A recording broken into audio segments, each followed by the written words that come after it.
Hey, we're back. We're back. We're back. We're back. We're back. We're back. With spring unending. Yay. We have. We have 1, 2, 3, 4, 5, 6, 7, 8, 9, 10, 11, 12. We have 12 more parts to get through. Let's do this. Part 11. Dilemma. He has lain down with dogs, hoping to rise without fleas. This is a story-focused part. No fighting, guys. No fighting. Pretty intro. Pretty intro. Hello. Wait, are we in the past? I think we're still in the past. In the dim cell, low chants rise and fall over and over until it almost feels like a natural phenomenon, like the howling of the wind. Chief, all the Yao we've arrested are here. Oh, he looks pissed. A cell door creaks open slowly. The other Yaos stop and look out from their cell at the three who enter. Can I just say? My guy is looking handsome as fuck. Can I say that? Look at this man. Look at this man. He's looking very handsome right now. Let's appreciate him. Let's appreciate him as one of the few male playable characters. Let's appreciate him. Yes. This must be the true meaning of being watched like a hawk. You may leave. I will have the victim identify the culprit. Understood. Mm-hmm. Cells packed with Yao. Afraid, a man presses himself fearfully against Chung Hygon. Oh god. We're butchering names again, okay guys? I'm sorry. Chung grips his blade and tells the man not to be afraid as he takes the first bold step towards them. I trust there's no need to introduce myself. Of course, Chief Chung. After all, it took us all quite some effort to sneak past you. Let no one say that you neglected your duties. In fact, you did such a sterling job that not even a fly could buzz through that gate.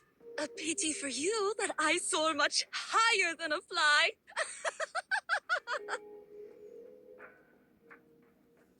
What the fuck?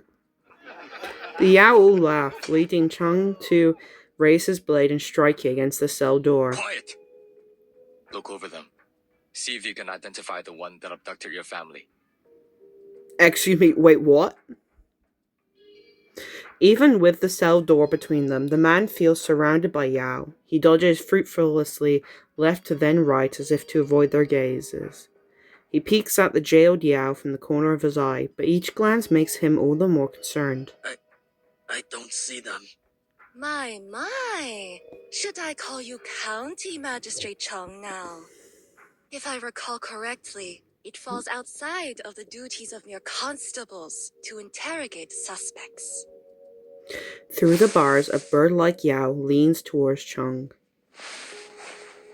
Could it be that you are using this opportunity to learn the method of longevity for yourself? The logic isn't logicking. I'm gonna be honest with you, love. The logic isn't doing logic things. What? Enough of your twittering, Bird. I am investigating this rumor on behalf of the people, not for myself. Nor is this a formal interrogation. I am within my rights to question any one of you. And if I don't tell you a thing, what then, Chief Chung?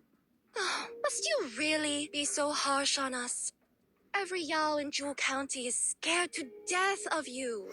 She's sounding so... I want to feel sympathy for the Yaos that are in prison, but I'm also like... Girlie, you are rude as fuck. You're just plain rude as fuck. I'm sorry.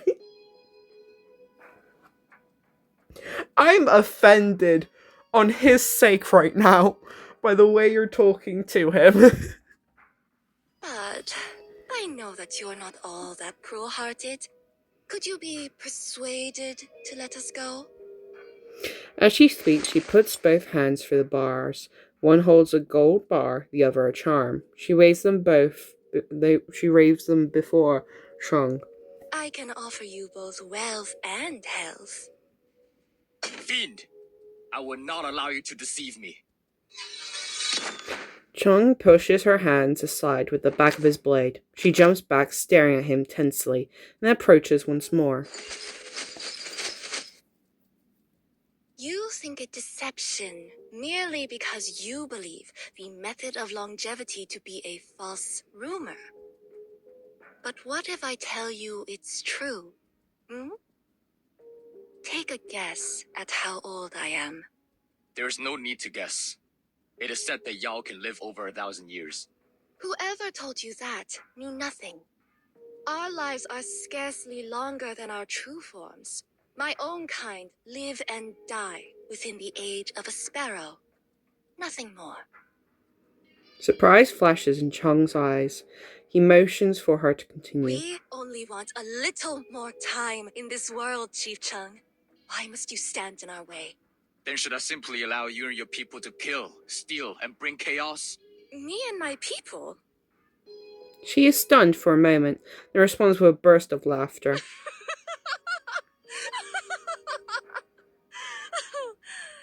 I see. You believe Yao to be evil. No, not universally. Yet, it is Yao like you who spread these dangerous rumors in the county. Yao stops laughing, her neck jerking in as her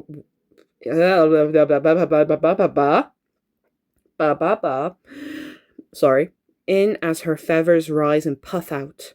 Filled with rage, she storms towards Chung, ignoring the bars. It is no rumor, fool.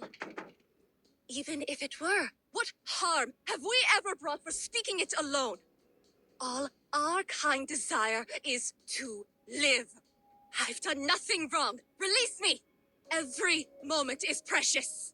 You may not have taken part in these abductions, but the rumors you spread surely enticed the ones that did. I will not release you. Fine. Continue in your blindness. But the School of May will bring justice to us all. The Yao turns fierce, beating her wings in the cell. Claw marks cover the walls. The School of May? That's the name of your sect, is it? Girlie, you shouldn't have said that, I'm gonna be honest. Her anger has become an incomprehensible mash of threats and insults. Chung stands between her and the scared man, leading him away. Girlie, you should have kept your mouth shut. Why you say shit like that? Pretty place. In the Yaman study, the man sits shaking on a wooden chair. Calm down. Have some tea. Thank you. He takes the tea, sips a few times, then sets it down. No need to worry. Our cells are quite unbreakable. So, what more do you know of the Yao that abducted your family? It was jabbering on about longevity. That's all I know. This rumor is a true menace to society.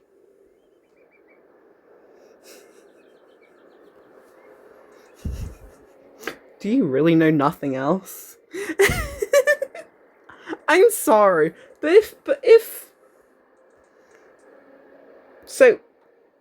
if one of my family members was harassed or taken away by someone, and I saw them, I would say a lot more than say, hey, they were jabbering about longevity.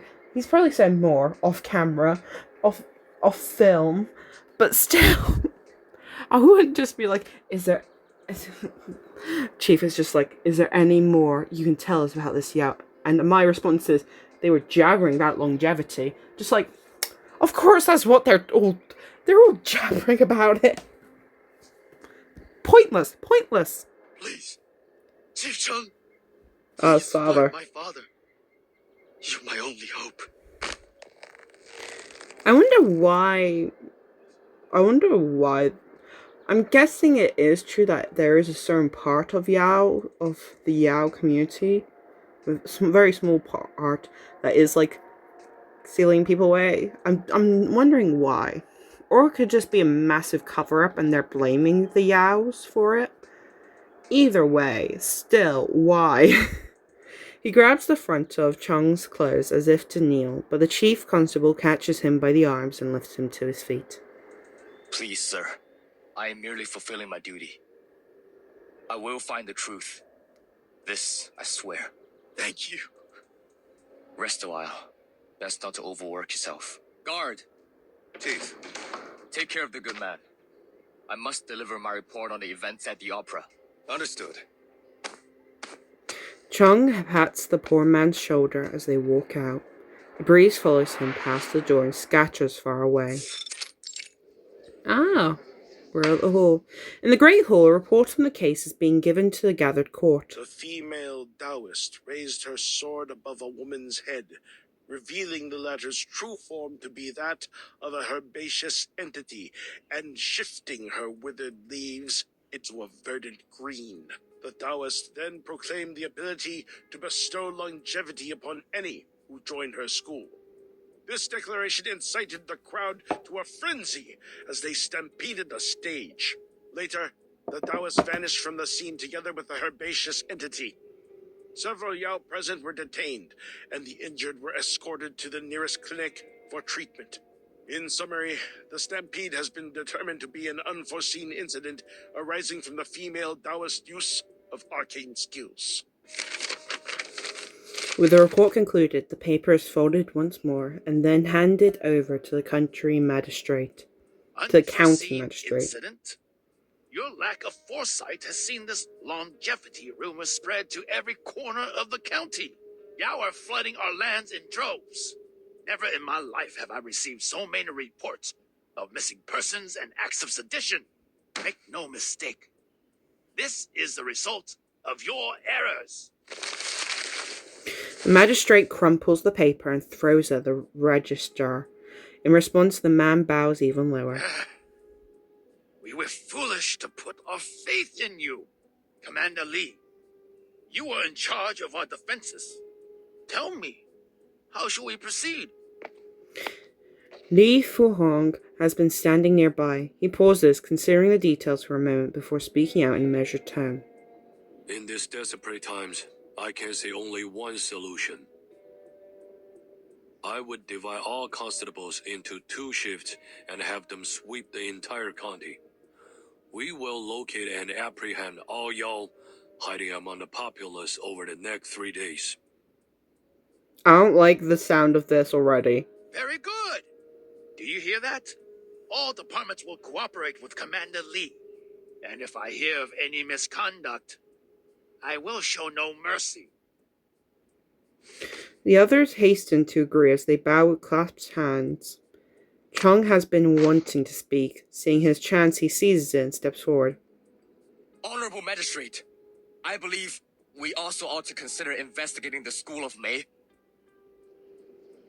The other clerks sneak sneering glances towards him, like a discolored bean sifted from the pile. And you are? Wait, I believe I recall. Chief Chung, is it? And the School of May? A minor religious sect, yes? Yes. Please forgive me. After the report was submitted, I discovered a connection between the sect and the animal carcasses found on the streets. While in custody, a suspect admitted that the School of May was behind the mysterious parade connected to both the rumors and the drained carcasses. I believe this opera was another part of their scheme. If the Yao are the fruit, the School of May is the root. The others look away and whisper. And who are you to speak? Some upstart boy desperate to clear his family name? My guy, if someone's giving you more information, I would probably consider that information. That's him, all right. Just last month, he was ranting about some thief-catching scheme. The argument could be heard from the streets. Do you remember last year? This boy and I knocked the doors down, insisting we include those deserters he caught in our update to the Imperial Code. Hard to believe the magistrate allowed him to leave with his head. It seems he hasn't any sense for his position, or his shame. The son of a bandit turncoat. No wonder he barks like a dog, demanding praise for his every deed. He's fooling himself if he thinks he can wash himself clean of his family's past.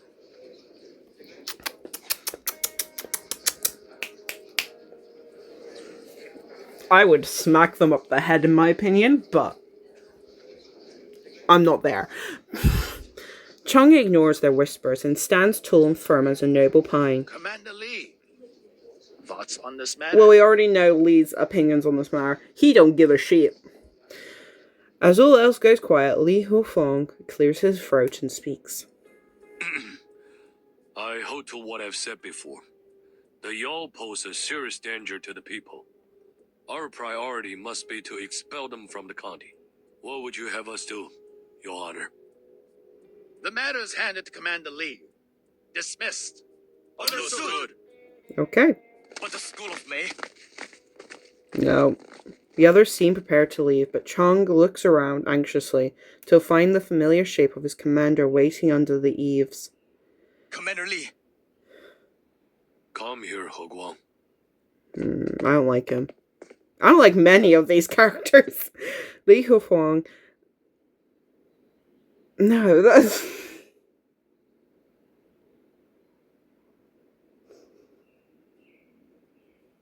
Oh, fucking hell. Li Hufeng walks from the hall in long, quick strides, forcing his subordinate to hurry to keep pace. Are you really so desperate for glory that you forget the chain of command? How do you aim to win trust if you refuse to pay respect to your betters? I apologize, Commander. But this is a promising lead. If we don't act now, we may miss a chance. Li Hufeng turns, his voice sterner than ever. Do you think you are the only one with the lead on this case? That Do no you? one else can do as you have done? Not even those with greater power and resources? Is that why you announce your intentions for all to hear?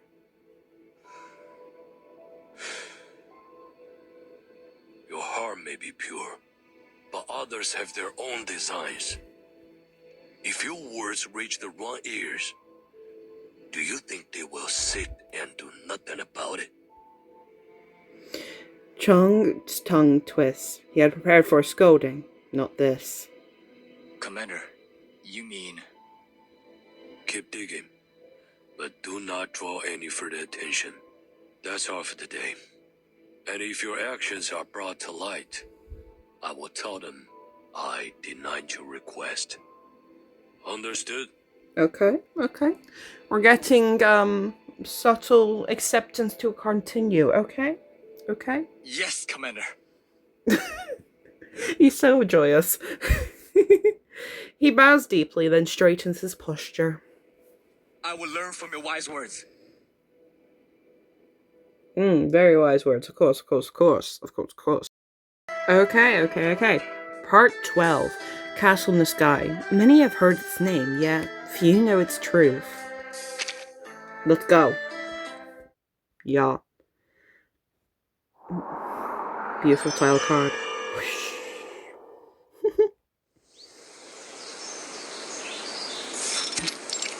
Yard, School of May. Come, Mayfly.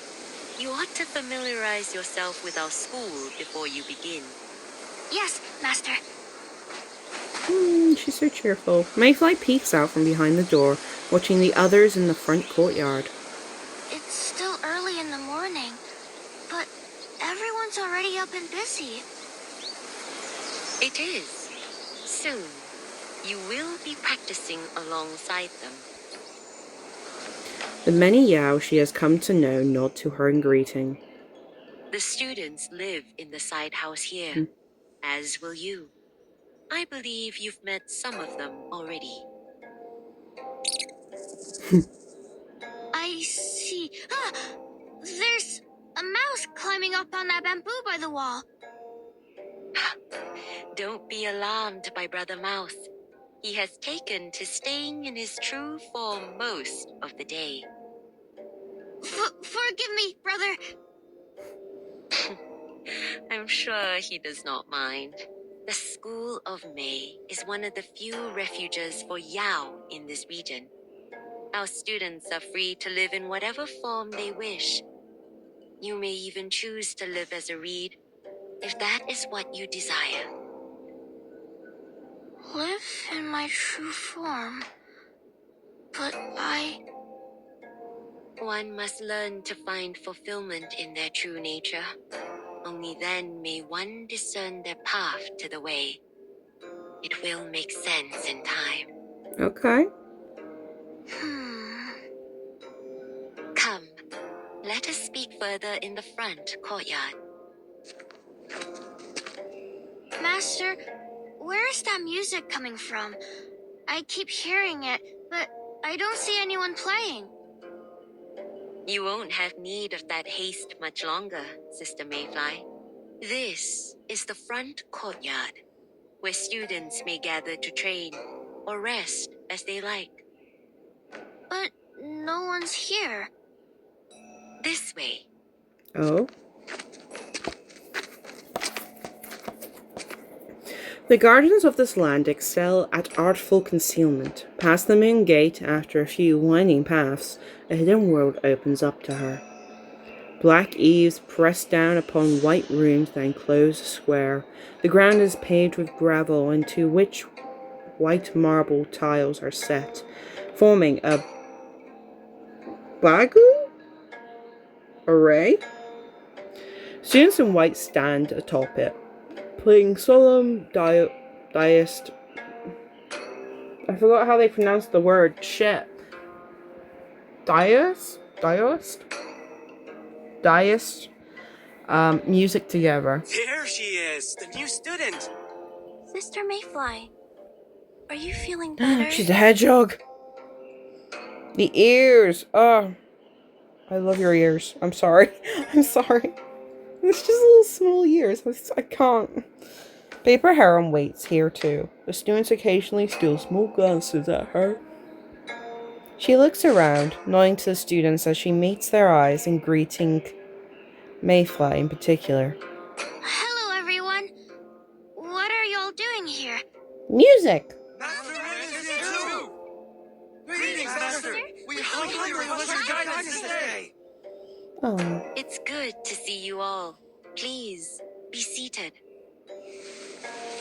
The crowd spreads out and sits in a ring around Master Ren. A female Yao pulls Mayfly in to sit beside her. Revision always offers new insight. And with a new student among us today, let us begin by reviewing the stages of the method of longevity. To master this art, one must attain 3 stages: the regulation of qi, concentration and visualization, and the cultivation of the body. I feel like I'm witnessing.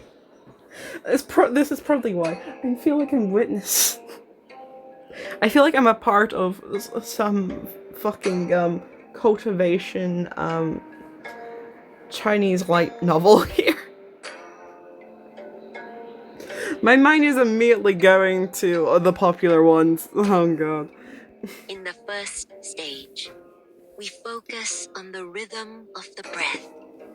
Each of you must find the pace which best suits your constitution and nature. Once you reach a state of meditation, we will work to concentrate the mind on an object, opening ourselves to the stimuli of the divine. As for the cultivation of the body, Hearing this, Paper Heron interrupts Madam Master Ren. That wouldn't be for the best. whatever do you mean, Master? Oh. Your students are getting ahead of themselves. Teach them the basics first, eh? A pavilion is not built from the roof down. Okay. If I am to cover every foundational detail, I would have to start from before the White Horse School was even founded. Unfortunately, I never walked its halls. All that I know, I learned from you. Would you do us the honor, Grandmaster? Okay, personal lessons, guys. Personal lessons. The students would be most grateful to hear it from your lips. Paper Heron looks around. The students wait eagerly for our words. School of May seems to be thriving on the high morale of its students, and our heart is warmed by it. It has been quite some time since I last spoke of my old school, but I'd be happy to. She lifts her heels and leaps gracefully into the ring before launching into her story. The very first attempts at achieving longevity can be traced back to ancient times, but it's enough to start with the founding of the White Horse School, eh? It first took shape in the late Tang Dynasty, as our founding master traveled the land collecting many rare and lost scriptures in hopes of preserving the Taoist arts for future generations. Yes. I'm just getting a drink. I'm sorry. Continue forward. From those arts, he developed a method to balance yin and yang, and through it, discovered the secret to a long life. He named it the practice of inner alchemy, and it later became the foundation of the White Horse School. White Horse School. Now, to perform it properly, you must work through these stages in order. Listen closely. Yes, ma'am. The scripture says, when one's mind is tranquil and free of distracting thoughts, all things between heaven and earth will become one with it. So the first step is to set aside worldly concerns and seek stillness from within. For only then can one perceive the presence of the way. Step 2 is about finding your tea. Life is born of the accumulation of tea. When tea gathers, we live. When it disperses, we perish. Without tea, we can neither strengthen our bodies nor nourish our spirits, and so we cannot prolong our lives. We must spend years learning its workings until it becomes as familiar to us as our own hands. The third step is to use your understanding of tea to work its flow, guiding it until it moves in harmony with the way. This step is the most crucial. When your body attunes itself to your tea and allows you to retain it. This may take some time, but it must not be rushed. Without the tea within, the body stands hollow. And if hollow, how may life endure in it? This takes real devotion. You must practice daily until your body is ready to harmonize with the flow of tea. To retain tea is to attain the way. One who has attained the way may long endure. So the scripture says, but the path is long and perilous. Stray from it, and both body and spirit may be annihilated. At best, it is a process of decades. At worst, well, I've seen some wait hundreds of years. But, Grandmaster, Yes? Speak your mind. do you really mean it will take a few decades for us to master this method? To walk the path of longevity is no small feat. But the calmer your mind, the clearer your vision, and the quicker you will progress. But how can I devote myself to a method that takes decades to master when I only have a few years to live? And if what you say is true, wouldn't only the long-lived be able to achieve longevity? Yeah, that is a concern here. That's a concern here. The owls do not have a long lifespan. Ah, She pauses, composing her thoughts for a long while, then walks over to the trigram. not entirely. The scripture says, in the pursuit of worldly knowledge, one gains daily. In the pursuit of the way, one loses daily. Less and less is done until nothing is done. When nothing is done, nothing is left undone. Don't get so hung up on the path ahead. Nothing stays fixed forever. Live in the moment, and new opportunities will arise. So, we'll just do nothing at all? Not exactly. You're not really There isn't hyping them up nothing, here, but I'm gonna be rather honest. non-action. We let go of all deliberate effort, attending to your purposes, doing only that which is yours to do. Hearing her words, the Yao look at each other. One of them cannot hold back their frustration and rushes up in front of her. That's absurd. If that's how it is, what are we to do? Sit around and wait for death to come? Our lives are much shorter than yours, you know. Now, Brother Badger. The Grandmaster didn't mean... Undeterred by the gentle redirection, the owl continues his questions anyway. That which is yours to do? What's that supposed to mean? Is this what's mine to do? Grandmaster, none of us would be here if we had been content with the time we were given. Paper Heron is speechless. She sees now the crux of the issue. They have been led astray from the very beginning.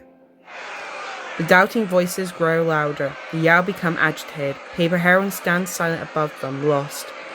Mayfly struggles in her seat, not knowing who to agree with. All right, everyone. A clear, loud call rings out like a stone dropped in water. The Yao immediately falls silent. Master? Master Ren walks into the ring and stands beside her teacher. Ooh, pretty. Each of us approaches the way differently, for we are all guided by our own nature. The Grandmaster speaks only from her own experience. She's so pretty.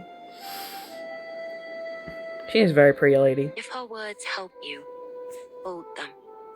If they muddle you, do not be troubled. You may understand them in the time to come. Yes, Master. Master Ren's really just like, okay, you fucked up. Let me help the situation. You speak too much. It's been a long day, and the Grandmaster has traveled far. Please, leave her to rest. Paper Heron looks at her former student and then at the calmed Yao. Stiff nod, she resigns herself to a stone stool outside the ring.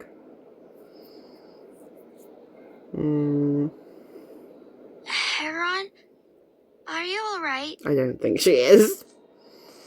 She walks over and sits by Paper Heron, whose serene facade now seems ever so subtly broken. I'm fine. Should have chosen my words with more care, though. It's okay, girl. Well, I mean, yeah, you should have, but for a moment the cicada chirps and bird calls sound unusually sharp. Paper Heron looks down, hiding her face. I thought they'd be interested. Back in my time. That was back in your time. The words are a faint whisper, so light she barely hears them. what do you mean? Nothing.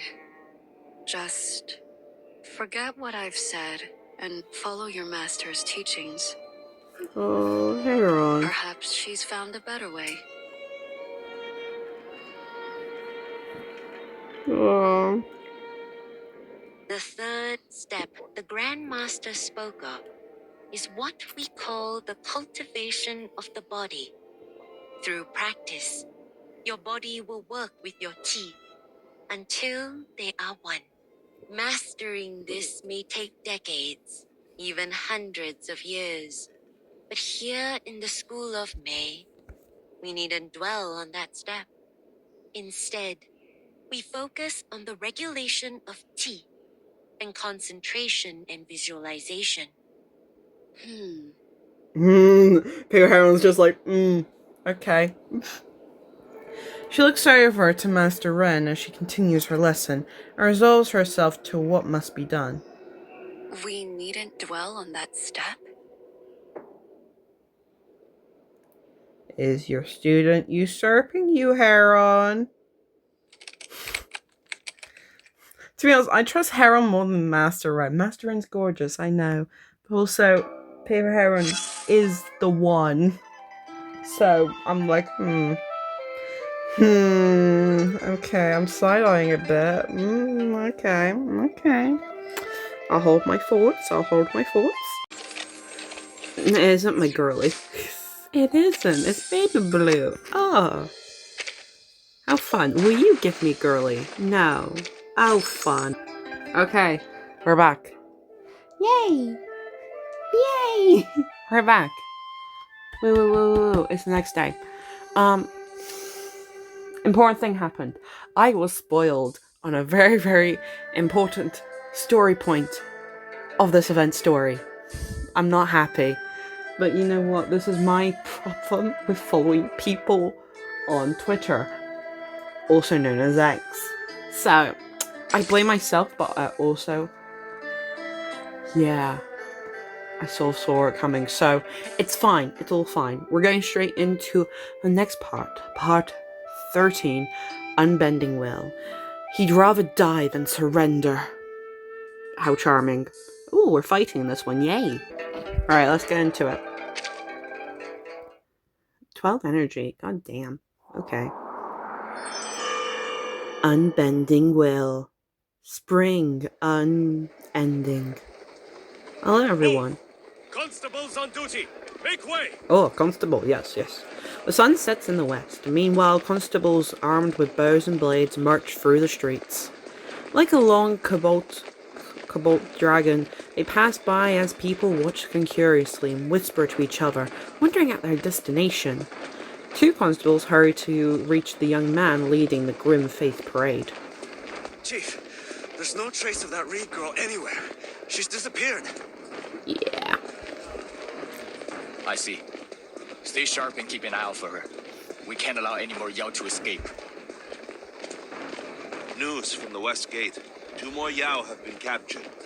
You want to question them yourself like last time? I'll be there shortly.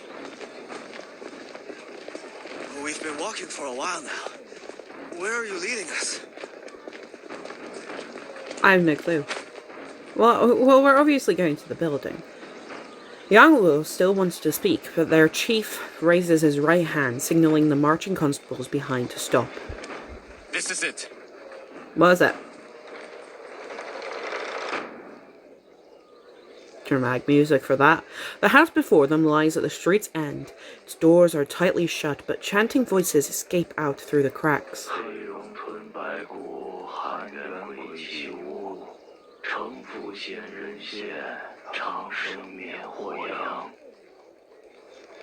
Okay, cult? Very creepy, I must say.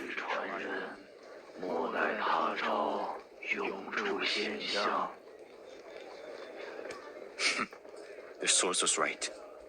Yao are gathering here. Chung clenches his fist towards the door, then lifts it in a sharp upward motion. The metal bolt falls with a clang. Move in! Ah, shit, here we go, guys. Oh, fuck. He draws his blade and throws the door open. The constables pour into the small square courtyard, ringing their reversion bells. Patrol constables! Civilians, stay back! By whose order are you here? Who gave you the right? Quite the posture for a wanted suspect. You're all under arrest. Seize them. Damn. Okay. My guy. Chill. Take a chill pill. Very dramatic. Oh, he's right there. I didn't even notice he was there. Oh, I thought it was an old ladies parade, but apparently not. Yeah, let's just wipe these effers out. I see no reason to dilly-dally about. I should probably do the debuff first. Oh well.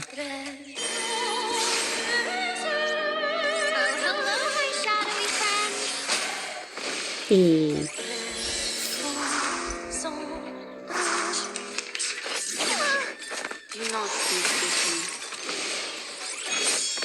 I'm sorry, my guy, you ain't having a chance to shine at all with your combat. I'm so sorry. Vampires don't just... Ah, poor guy. This is outrageous! You jumped up toll collector! How dare you lay your hands on us? Ah! What on earth is that noise? That's enough! I said enough! Stop!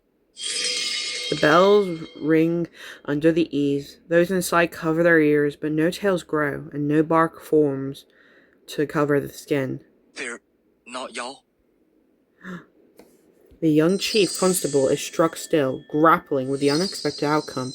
These people dressed in fine silks are wealthy merchants, not Yao cultists. From outside, older, wiser constables peek in, while the newer, oblivious recruits continue to ring their bells as ordered. Stop the bells. That's weird, because we definitely heard, some chanting from outside.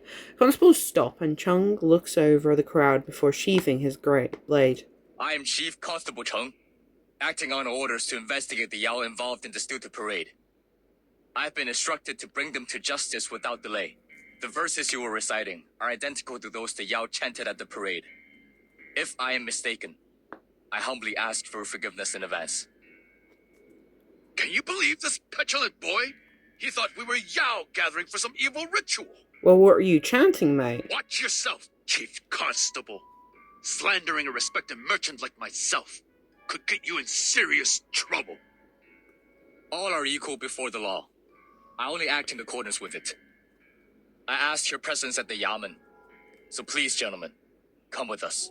Should you be proven innocent, I will offer my deepest apologies.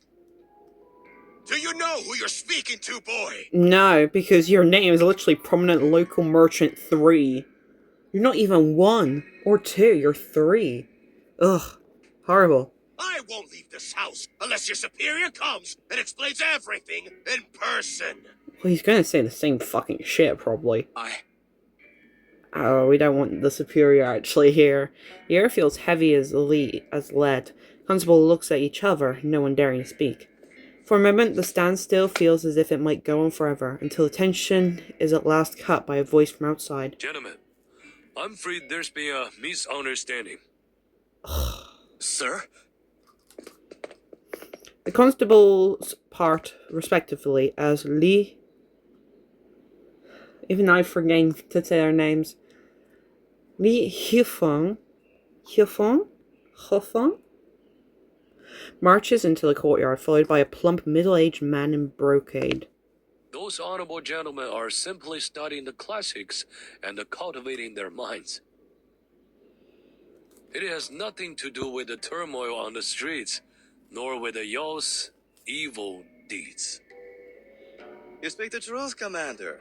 These classics the gentlemen were reciting are scriptures transcribed by His Eminence Zheng himself. They serve only to enlighten the mind. And why do they sound so similar to the chanting of the owls? But no doubt our young Chief Constable here only intended to perform his duties and perhaps lead to judgment. Is that so, Commander? Slimy. I thank you for your understanding and your timely message. Else, this could have been an even greater humiliation.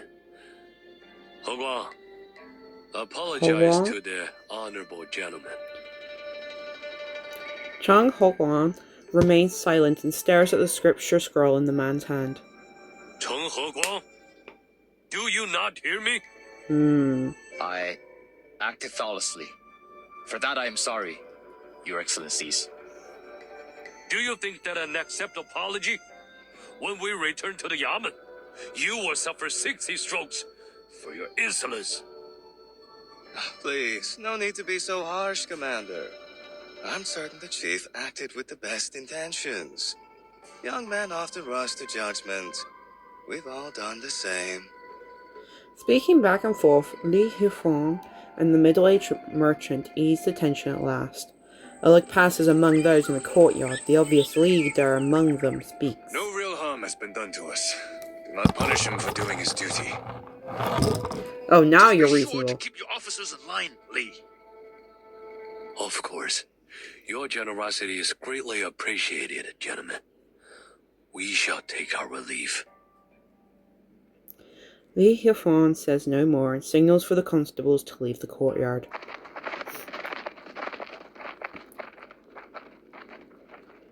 Yeah. I'm always going back and forth with my opinion of this man, because he's unreasonable. I don't like him. A wounded cobalt dragon retreats back to its cave in the form of a slow and dreary procession of downcast faces. Li Hufeng stands ahead, unconcerned with the sour faces of the lower ranks behind him. With our commander present, the constables dare not even speak as they pass through the doors of the Yamen and file away to the mess hall. Only Chang Hyukwon remains by the entrance, struggling to hold his head high.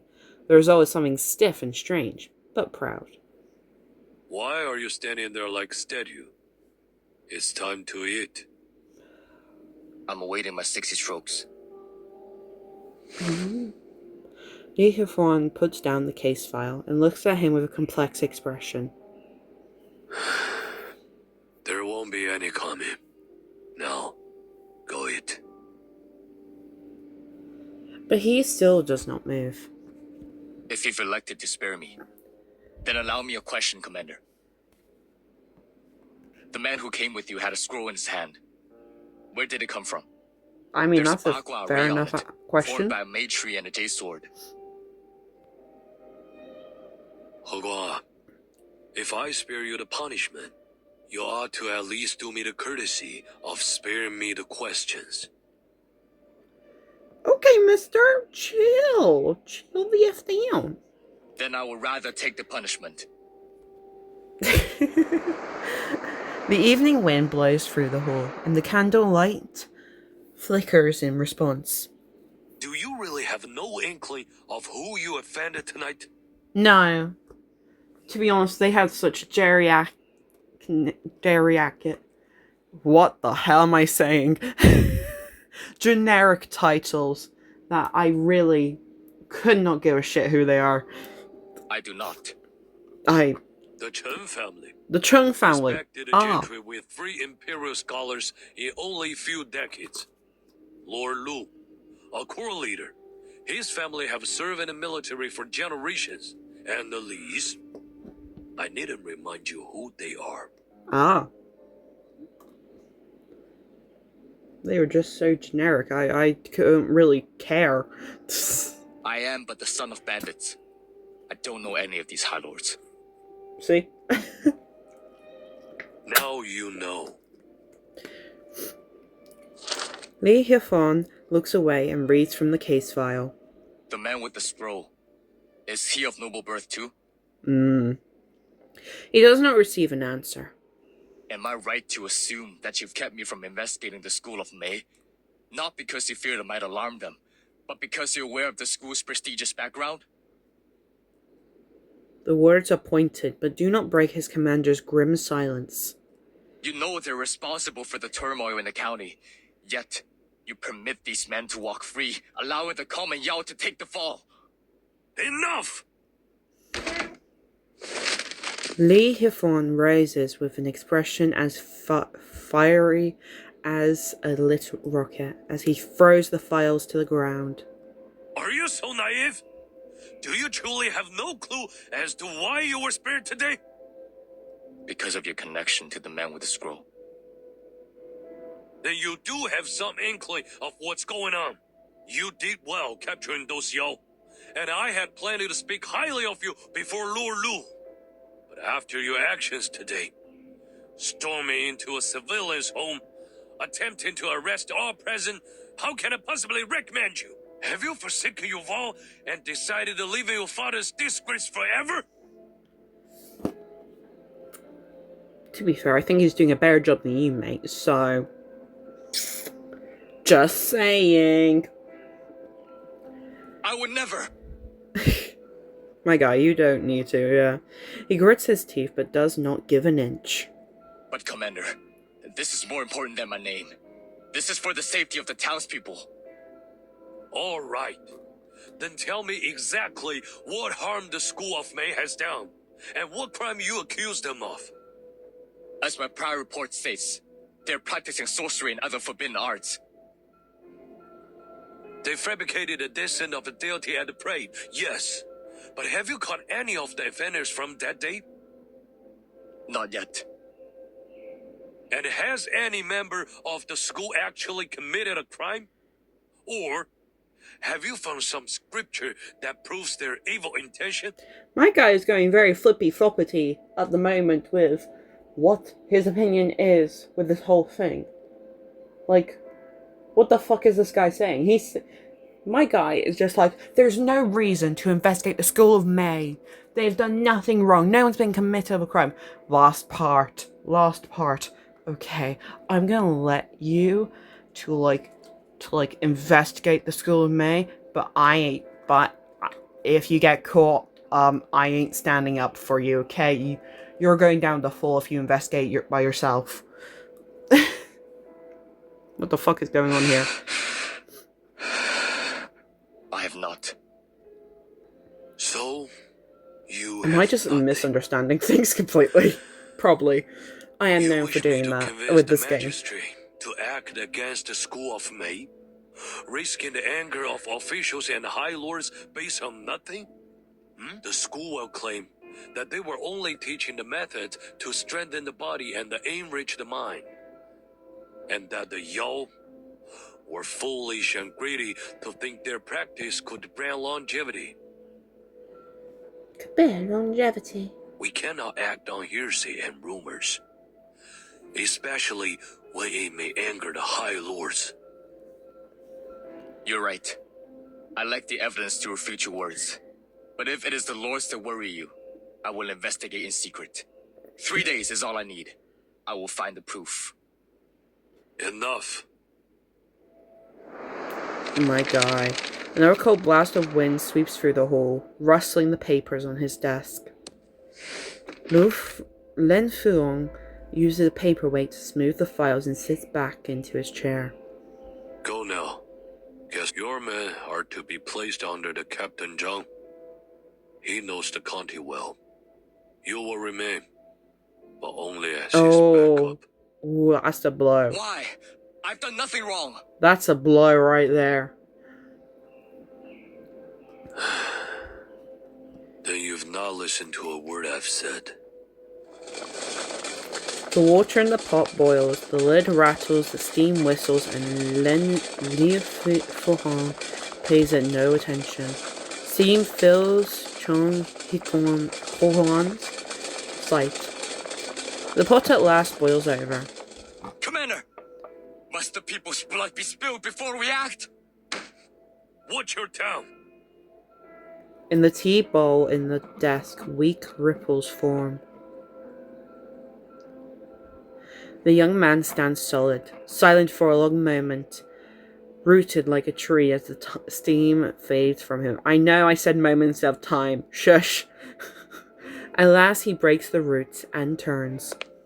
Perhaps I have not listened, Commander. Good night. Good night. Shady shit is going on. Holy shit. Oh, we've not finished yet. Oh, we're in his house. The cool moon shines like a lantern over a dark lake. Chong puts down a book and rubs his tired neck. It's getting late. He lights a blackened torch with a candle, holding the light as he steps into the dark. Look at this beautiful man. Zhong Ni said, one of virtue follows the course of the mean. One of cunning turns from it. Look at this beautiful man. Following the mean, the virtuous acts in due measure. Turning from the mean, the cunning moves without restraint. I'm letting him have his cinematic moment, okay? He stops at the door, deep in thought. Fortunately, it's still not too late. Oh, a street cat cries out nearby. Oh, that scared me for a moment. Look, I own 3 cats. Hearing a cat cry is like an alert for me, okay? That's... What was that? Fire! Fire! A man runs in panic. Behind him, plumes of smoke leap and billow into the sky. There's a fire at Chief Constable Chung's house! Huh? Hey, is he okay? I mean, he's outside, so I think he's okay. Huh? Okay. Part 14 of So's Ear. To think the old man believed he'd make a silk perch of it. Perch? Purse. Oh yeah. House went up in flames at the end of the last part. I remember. It was like 2 days ago. Side room, house School of May. Inside the room, a few Yao gather around Mayfly, helping her trim the fresh herbs she picked from the mountains. Now that you know the path, you can go up the hill at your leisure and gather the elixir ingredients yourself. A little walk in the forest will do you good. Thank you. I know the elixir helps with the practice, but isn't it a little unsettling harvesting these herbs like this? What's the matter? They're only plants, too young to form any spirit yet. It's not as if you're cutting down one of your own. That's weird. I don't like that. Mayfly. Oh, I mean, Sister Mayfly. I thought that I should come check on you. See how you're getting on. Look at that. Someone finally discovered the door.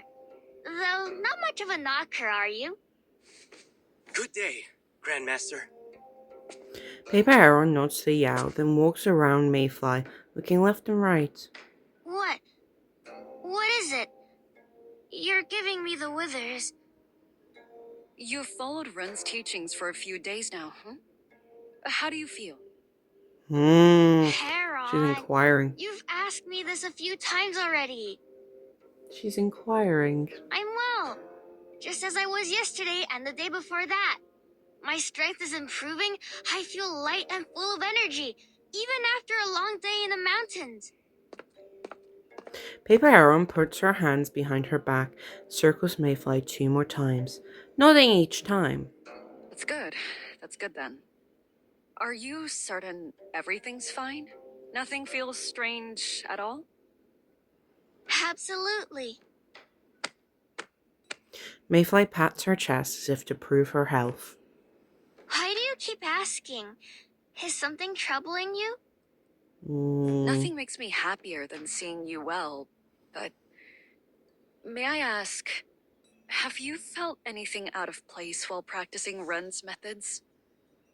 Out of place? I don't know. But I've moved on to the second stage, concentration and visualization. She sits in a meditation pose and makes a hand gesture to cast an incantation. Master Ren said to meditate, I must sit in silence, concentrating my mind on an object and visualizing the inner deities until I find their presence.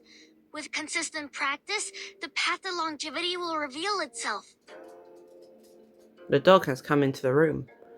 Hello. That May tree nearby really is an ideal object to focus on. It seems to have been there for over 1,000 The years. May tree, oh my Maybe god. it really does. Are those her words? Her exact words.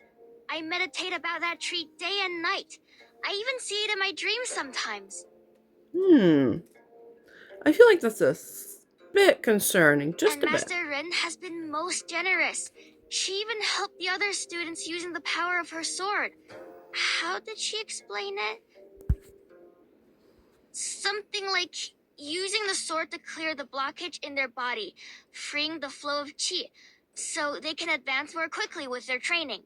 The first time I saw it, I almost thought she was about to poke a few holes in me, but instead, she just swiped it above my head, just like you did at the parade. I even asked Brother Yam to teach me something from the third stage. You should see how well I can do it already. Posture 1. Breeze in the lungs. Face north. Feet spread as wide as the shoulders. She seems so happy. She chants the words and shows Paper Heron what she has learned. Master Ren told us that we must cultivate our bodies to align with the movement of chi. Only then can our mortal flesh be prepared for longevity. She said the cultivation would take about 2 months. 2 months? Those were her words? That's right. Hearing Mayfly's words, Paper Heron's face changes. Hint of sternness cuts across her brow. Butterfly. Butterfly burst in, panting and waving his hands. What's up, bro? Wonderful news! Karma finally came for the heartless Chief Constable Chung. Chung? Hearing this, the other Yao gather around. You mean that grumpy, self-righteous constable that's been hunting us night and day? I heard that he's been interrogating Yao, plucking his captive's hairs one by one. Yes, that's him. What a pig. No offense to pigs. I guess brutality must run in his blood. His family used to be bandits until they worked their way into the military. Not that they lasted long as soldiers. His own father turned out to be a crook. He cut ties with his father to keep his post. But I don't believe it. If he's willing to throw us all behind bars just to make himself look good, then he's just as bad as the rest of them. I'll bet he's rotten to the core. But what do you mean by karma came for him? Oh, tell us what happened. Butterfly seizes the moment with excitement as he proceeds to describe the fire as the chief constable's home. Isn't that the man we met at the gate?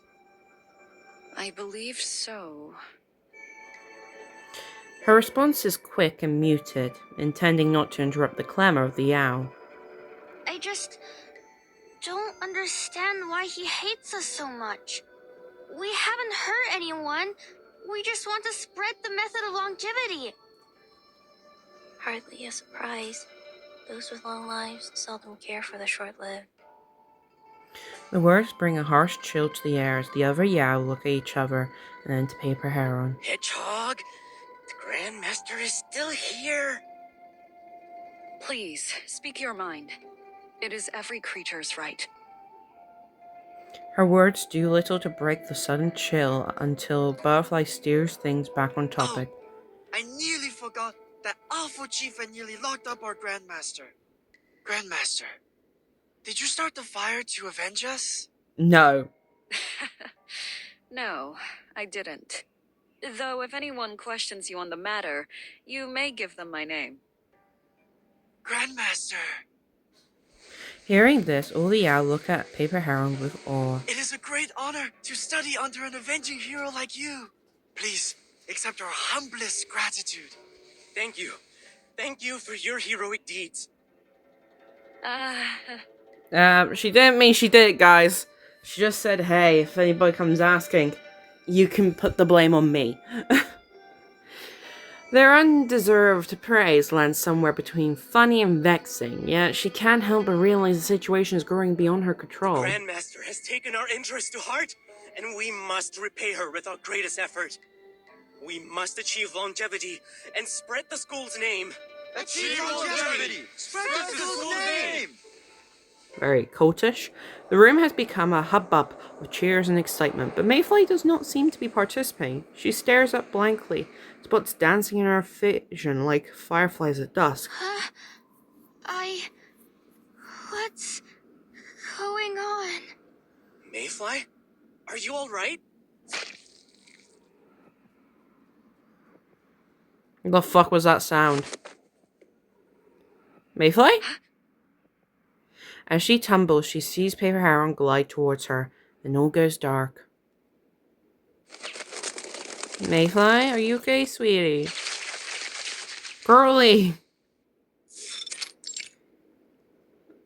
Zhu County. The next day's sun rises as usual, but Yaman's constables have a new topic to discuss. Did you hear? Those gentlemen we met yesterday have all fallen ill. It seems they've all been taken by a strange fever. Some fainted in an instant, while others went running and yelling on the streets in their undergarments. It was chaos. The chief was right. Whatever they were doing must have been dangerous. But I heard they hired a Taoist who cured them with nothing but water and a pinch of talisman ashes. Well, that was easy. Shame the chief wasn't so lucky. To think a man could lose his home simply for doing his duty. Well, we don't know what caused the fire, do we? What else could it be? You were there. I think the chief found something important. And now they're desperate to get rid of him. I'm just glad I was on guard duty. Shai passes before the two men. They're struck silent with fear. But Chong does not seem to notice them as he walks straight into the Yamen hall. He's still alive, that's good. From his high seat, Lu Fuhong looks at a plaque on the wall. He Guo, I understand it was your house that caught the fire last night. Yes. It was. It's a great relief to see you unharmed. but I'm sorry for your loss. Take a few days. Find another place to stay and get some rest. Will you? Much appreciated, Commander. That is precisely why I came. Chung bows and then pours out his prepared words. It's clear immediately that he's had little rest. I was up late reviewing some case files. As it happened, the arsonist startled a cat as they approached. I was able to spy them from my window, though I couldn't stop them in time. They were all Yao. I'm quite certain of it, as retaliation for the arrests I've made. Commander Lee, if I, a trained officer, couldn't protect my home from their schemes, what hope do the ordinary townspeople have? Please, permit me to bring them to justice and anyone else who shields them. You... I know the Yamen is short-staffed. I won't ask for anyone's help until I have solid evidence. Now, I must take my leave. Good day, Commander. He does not wait for Li Hufeng to say more and turn to leave. High above them, the Yamen's bell is stirred by the wind, ringing out a long, clear note. My guy was just like, I'm gonna interrupt you. I'm just gonna leave. Bye. Bye.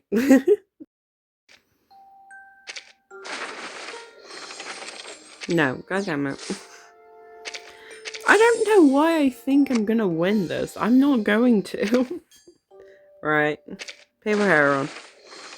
No. Lesos. Lesos. Yeah. If you hear loud noises or a loud voice in the background,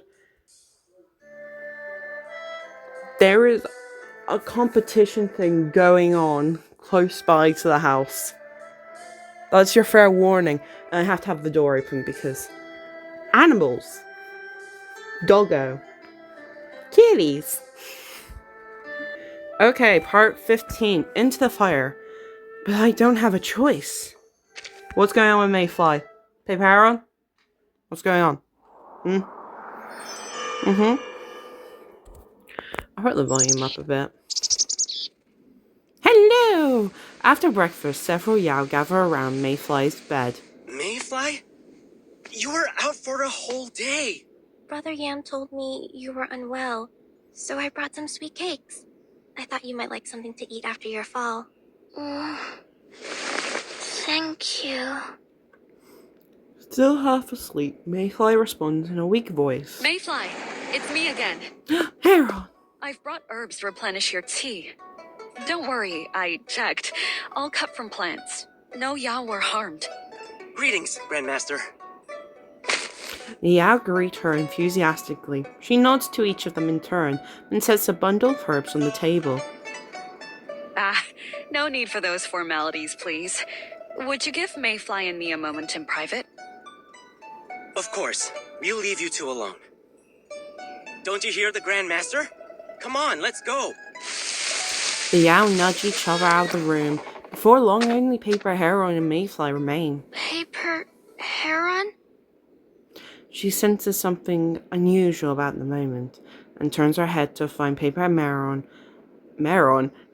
wearing a dour expression. Okay, we're getting some questioning here. Mayfly, you must stop practicing Ren's method. Something's wrong. Why? Your tea is too unstable. At times it surges like a boar, and at others it falters. Haven't you noticed? You know I'm right, don't you? Your fall before was a warning. Your tea is in decline. But I felt so much more energetic lately. Even my mind feels clearer than before. Yes, you have learned a great deal about how to control your tea. You'd be in great shape if that were all you were practicing. For you to advance further, your tea must align with the way, and your body must be strong enough to carry it. But if you're too weak, your tea can become too great a burden. It could consume you. In the White Horse School, we always ensured our physique was strong enough to handle each step along the path. But Ren is moving too fast. pushing you forward with the power of the longevity sword. It's possible you may still succeed in the end, but... Train, could you, like, come across at a different time, please?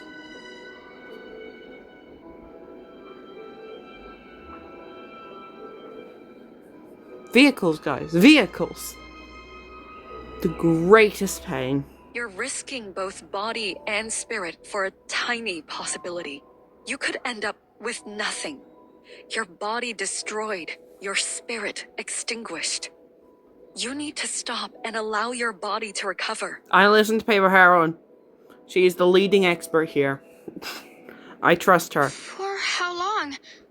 Days? Weeks? Months?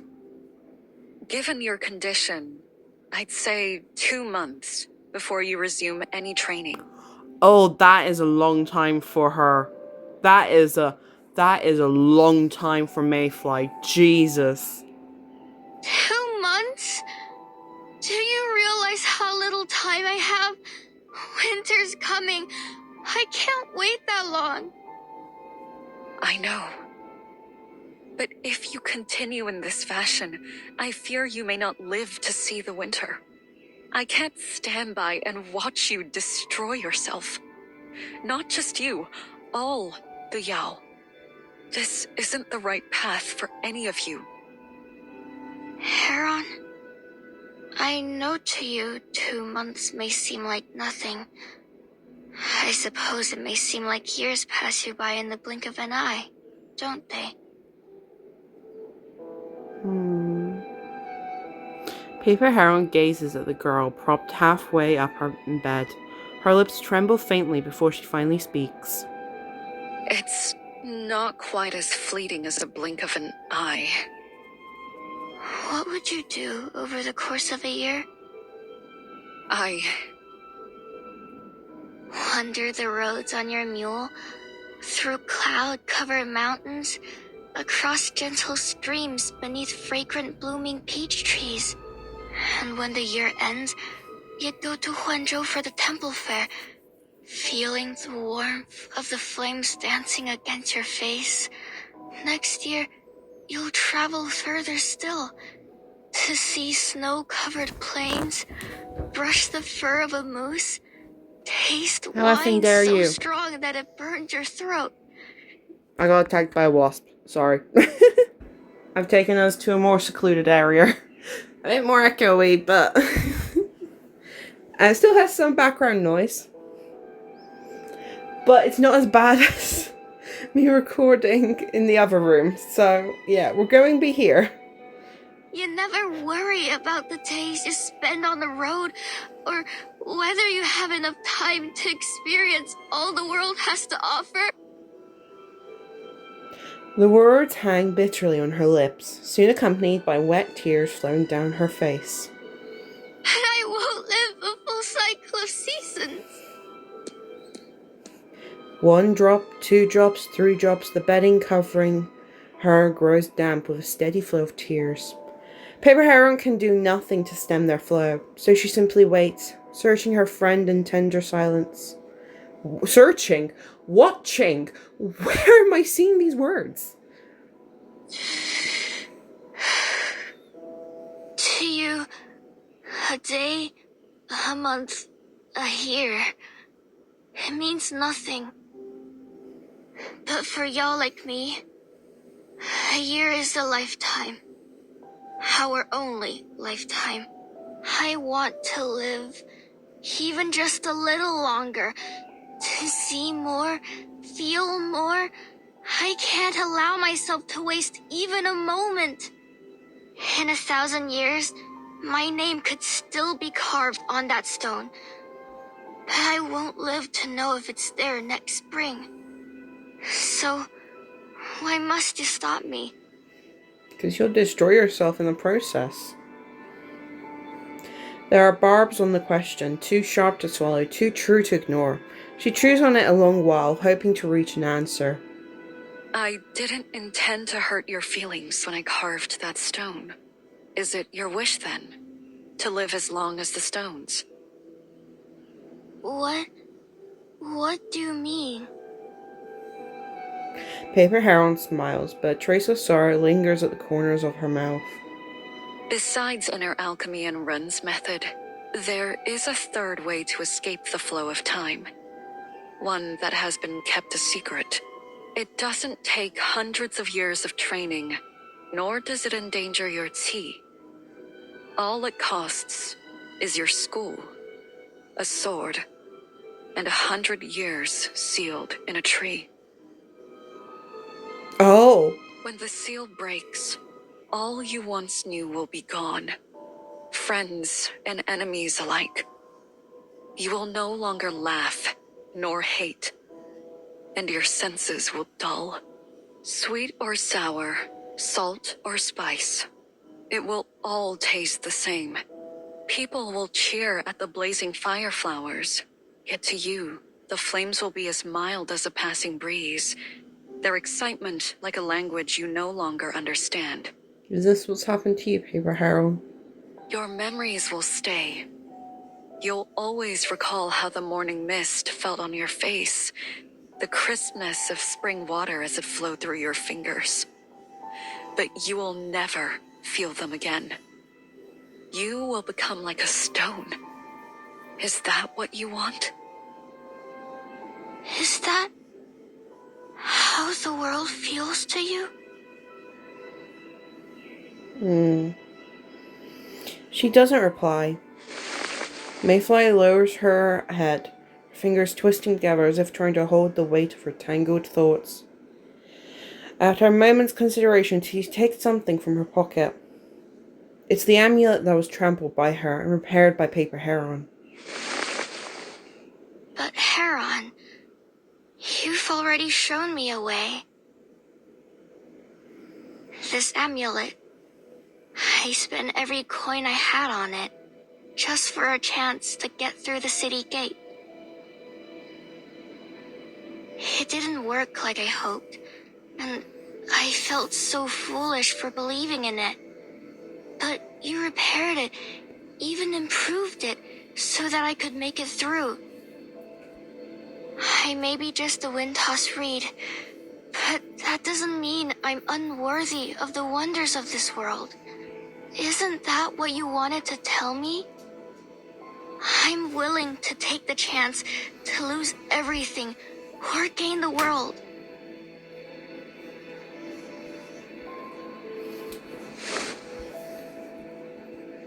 You once said that fate presents an opportunity to every one of us. You've had yours, and I need to take mine. You mean that you want to follow Run's method no matter the danger? Yes. She has shown us a way to live beyond our years. Even if it's dangerous, I want to take the chance to truly live. I understand. She knows it won't be useful to argue her point any longer. She rises to her feet and taps the herbs on the table. Just remember to drink my herbal brew, eh? The door stands ajar. Other Yao peer inside with curiosity. Paper Heron walks past them without a word. In the dazzling morning light, she walks straight towards the courtyard. Something's going on, Heron. Okay, last part of the day, and this one's gonna be a big one. This is gonna be a big one, guys. Part 16. To heaven. Not just longevity, but immortality. No. Don't just try to nab at my mother's, lovely... No,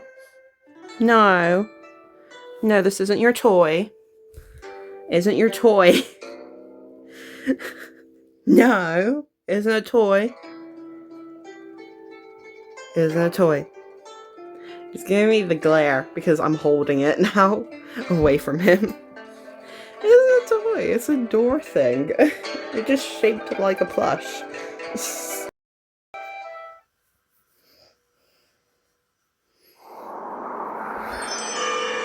Heaven, Part 16. What will be revealed? I think I know what's going to be revealed. Morning light renders the May petals nearly translucent under the sun. Beneath the May tree, young Yao practice in formation. Where is your master? Grandmaster Heron. I believe she left to attend to some personal matters.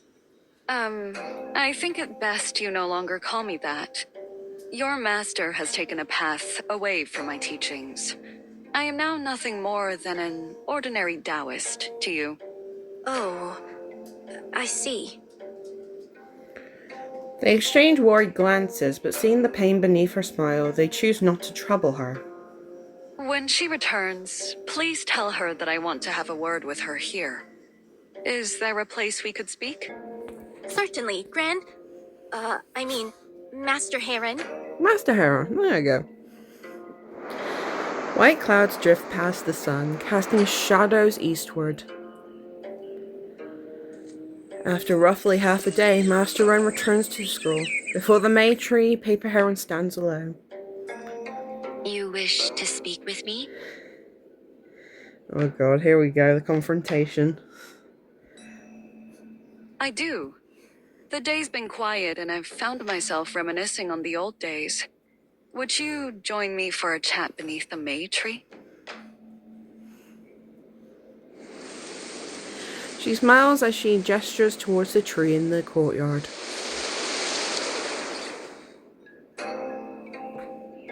This tree? It's a very pretty tree. Master Heron glances at the red May tree, its scrawny fruity ears. Staring up at it, she can't help but laugh coldly. Why? There isn't much to it. It could take 1,000 years before it rivals the largest May tree in town. Let's just talk about the old days, eh? Oh, reminiscing. We're taking a nostalgia approach. I see. When the White Horse School attempted to subdue the beast Lanzhu, they were taken by surprise by rival schools. We lost all our most capable masters in the battle. Seeing no other way, my grandmaster shattered one of the 2 longevity swords, releasing the tea within to create a seal. The last student of the school and the beast were frozen in that moment, sealed inside a May tree. 100 years later, the painted skin Yao faced her celestial tribulation under the same tree. Lightning struck both her and the tree, and the seal was broken. The lightning nearly destroyed the Yao.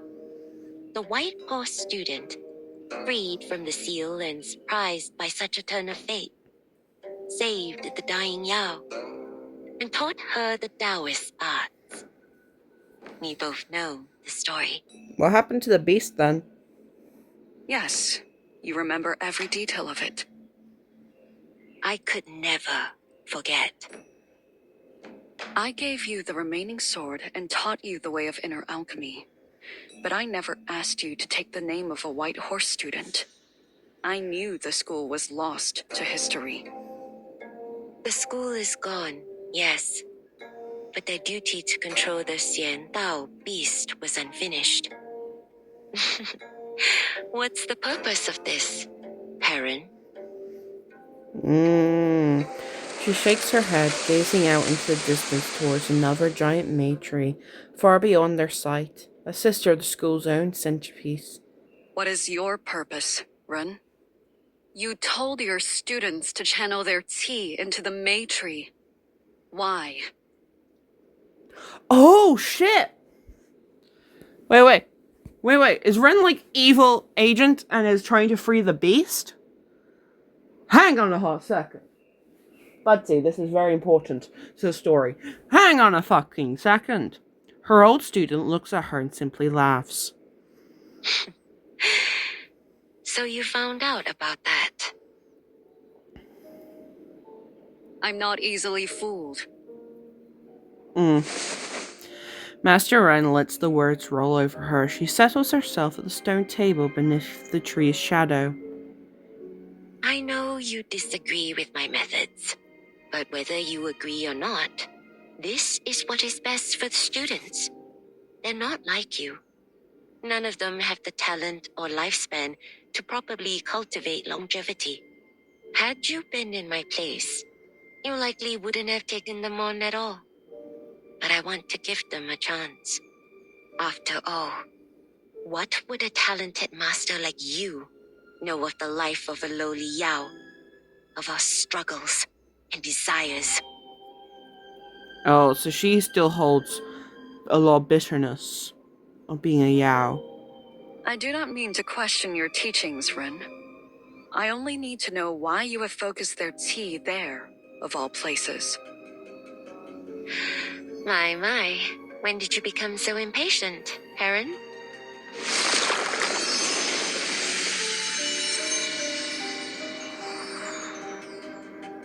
Is that the last sword?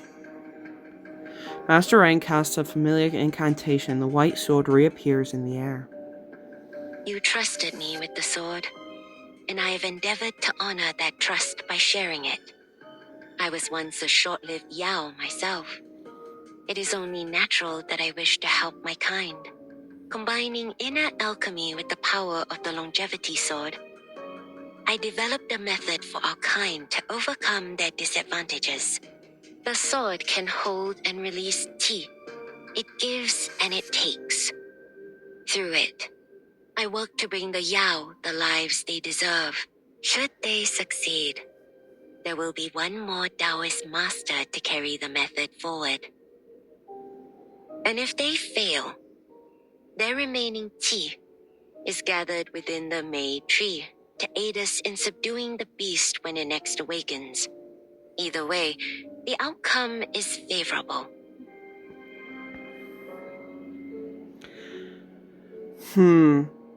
But how many Yaos have been sacrificed to the tree? And either way, their deaths will not be in vain. Maybe for you, but for them. You laid out so plainly. Do your students know? Do they know their master sees them as mere fuel for her designs?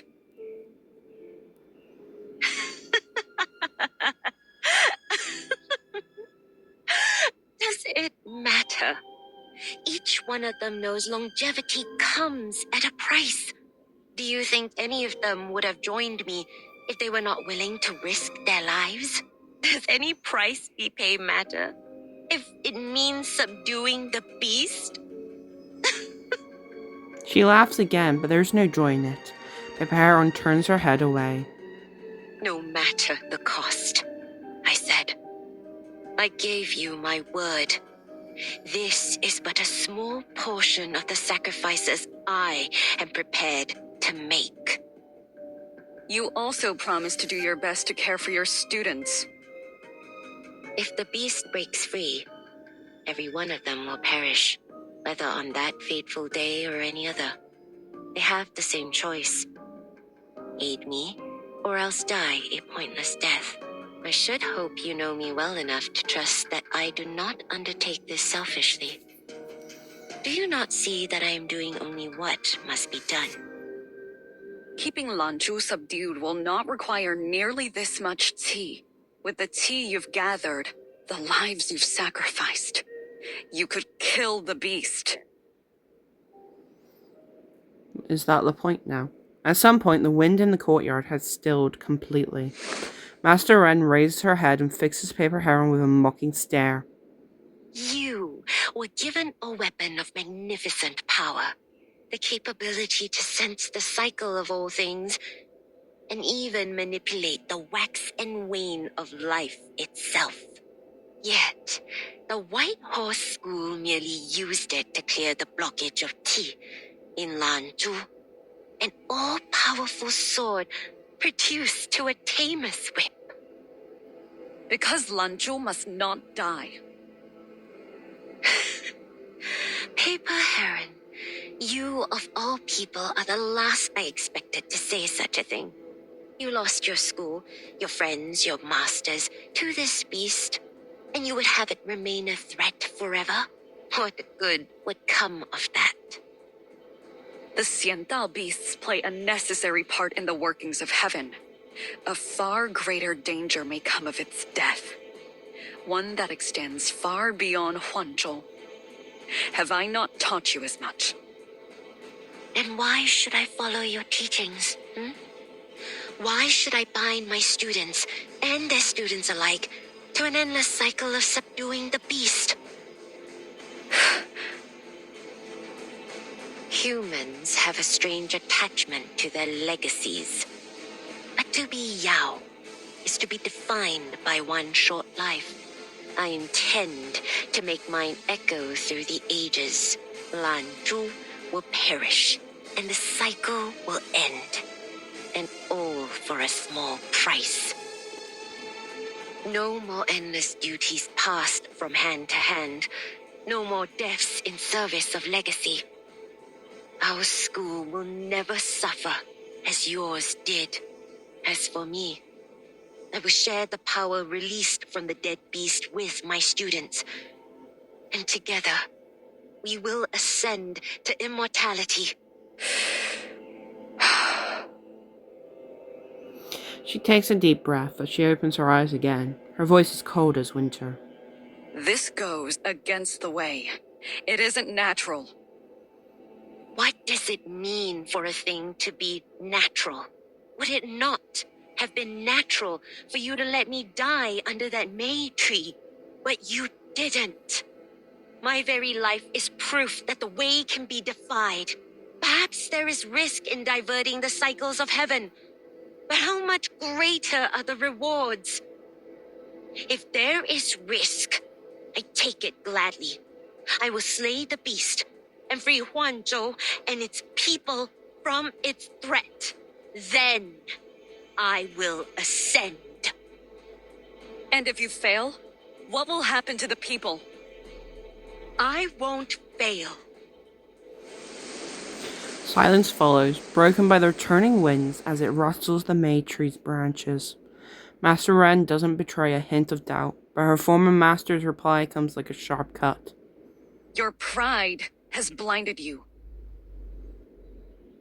Suddenly, arcane light flashes before Master Ren's eyes. Oh shit! She raises her brush in defense, but is driven back a dozen steps. Holy shit, wow, properly driven her back as well. Damn.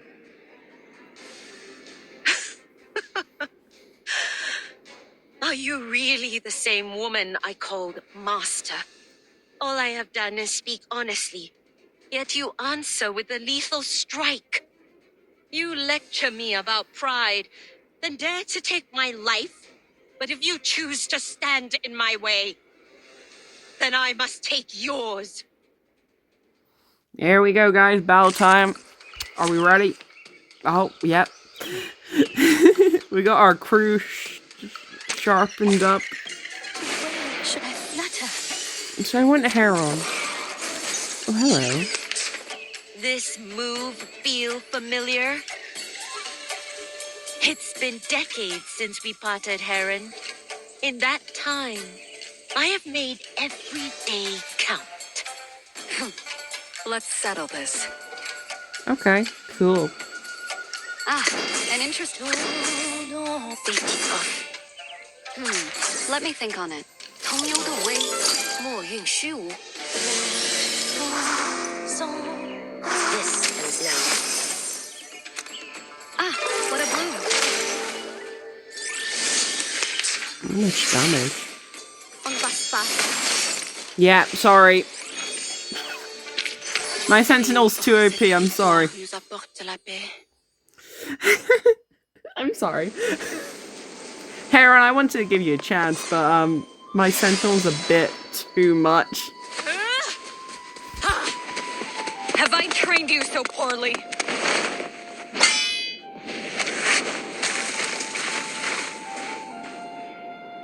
Damn, look at this.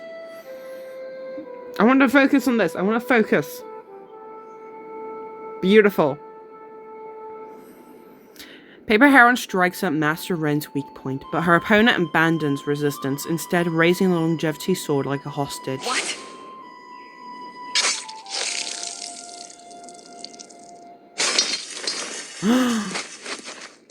Caught off guard, Paper Heron is forced to withdraw her attack mid-strike. She barely retrieves the longevity sword, leaving a scar on the sheath, yet she cannot escape the backlash of her own arcane skill.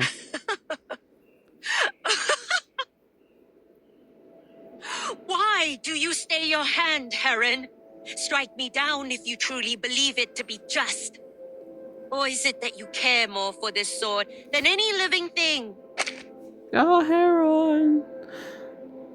Oh, sweetie, no. I feel bad. I feel really bad.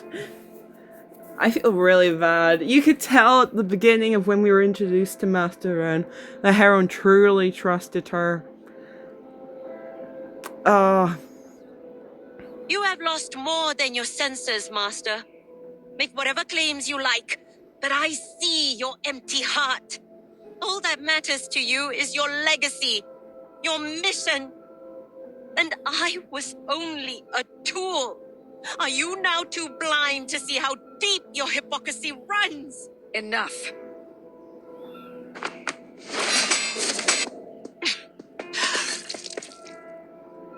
Master Ren clutches her chest and coughs up blood. All the decades I have given in preparation. You cannot stop me now. Not when I am this close to success. She raises her brush, gathering energy as veins bulge on her forehead. Alas, she lunges at her in a furious charge. What? Paper Heron retreats a step, but fails to evade the attack entirely. Sharp pain tears through her chest. Seeing that Master Ren shows no sign of relenting, Master Paper Heron has no choice but to cast another incantation.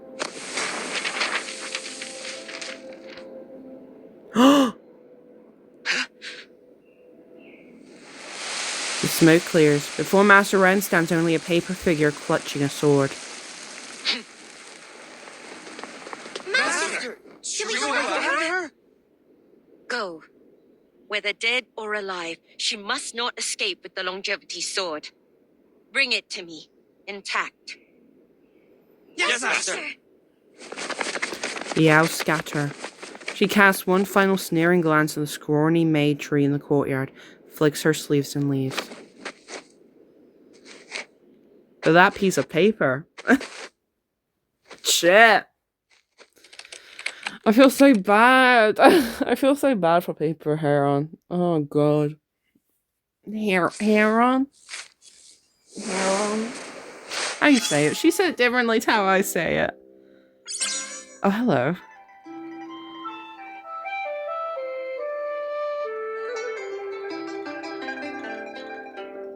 Oh my god, what the fuck? Hello. I am not reading all that, but that is super cool. I leave. Thank you. And that's it for today, but before we leave, we have some stuff. We do have some stuff that needs to be done. Snäll duscha.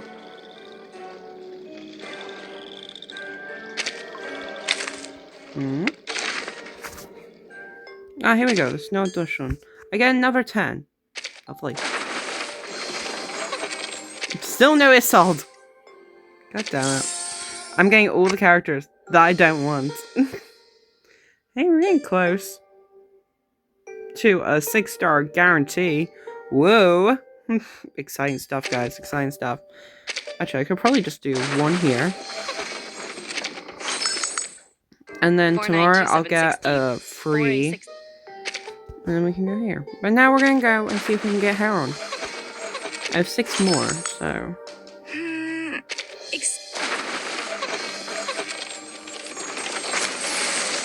There we go.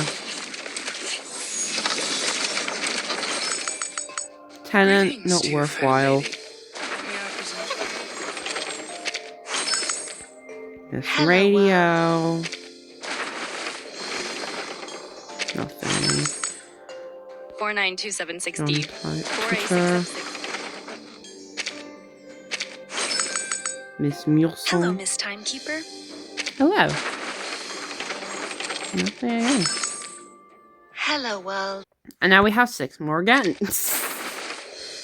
Look, we're trying here. I'm trying.